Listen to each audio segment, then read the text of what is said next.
வணக்கம். இன்னைக்கு டெம்ப்ளேட்ஸ் என்னன்னு பார்ப்போம்.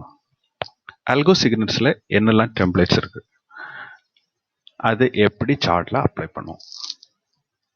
ஓகே, முதல்ல இப்போ நம்ம போட்டிருக்கிறது வந்து crude oil chart.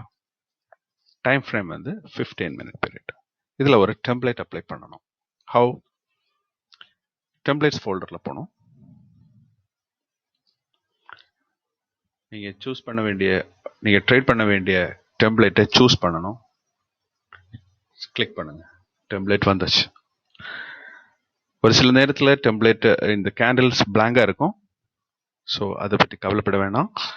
Just click on another time frame and come back to it. You will get it. Okay, சரி, இப்போ நம்ம போட்டுக்கிறது வந்து அல்கோ இன்ட்ராடே டெம்ப்ளேட் அப்ளை பண்ணோம். அது எப்படி தெரியும்? ஒன்று, அல்கோ இன்ட்ராடேன்னு ஒரு டெம்ப்ளேட்டோட நேம் வந்து சார்ட்டோட லெஃப்ட் பாட்டம் சைடில் இருக்கும். தென் அல்கோ இன்ட்ராடே டெம்ப்ளேட் தெரியறதுக்காக இந்த ட்ரெண்ட் லைனோட மேலே வரக்கூடிய ஒவ்வொரு கேண்டில்ஸோட கலர் வந்து எல்லோ போட்டிருக்கும். இட் இண்டிகேட்ஸ் எல்லோ கேண்டில் வந்து பை இண்டிகேட் பண்ணும், ரெட் கேண்டில் வந்து செல் இண்டிகேட் பண்ணும். சரி, இப்போ இன்ட்ராடே கேண்டில் பார்த்துட்டு இன்ட்ராடே அல்கோ இன்ட்ராடே டெம்ப்ளேட் போட்டிருக்கோம். So we want to change to another template. Template select பண்ணுறோம், அல்கோ பொசிஷனில் போகிறோம்.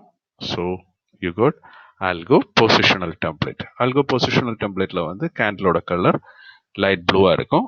செல் கேண்டில் வந்து எல்லாத்துலேயுமே ரெட்டாக தான் இருக்கும்.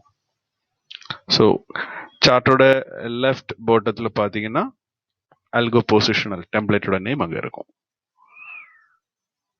அது மாதிரி அல்கோ குயிக் ட்ரேட் MCX கேண்டிலோட கலர் க்ரீனாக இருக்கும். செல் கேண்டில் ஆஸ் யூஷுவல் ரெட்டாக தான் இருக்கும். Then algo quick trade NSE, இது வந்து இன்னும் ஒரு கேண்டில், ஒரு strategy, algo quick trade NSE. So simply டெம்ப்ளேட்னா ஒரு ஸ்ட்ராட்டஜி. அந்த ஸ்ட்ராட்டஜி அல்கோ சிக்னல்ஸில் வந்து 4 ஸ்ட்ராட்டஜிஸ் இருக்கு. One is algo intraday, another one algo position, algo quick trade MCX, algo quick trade NSE.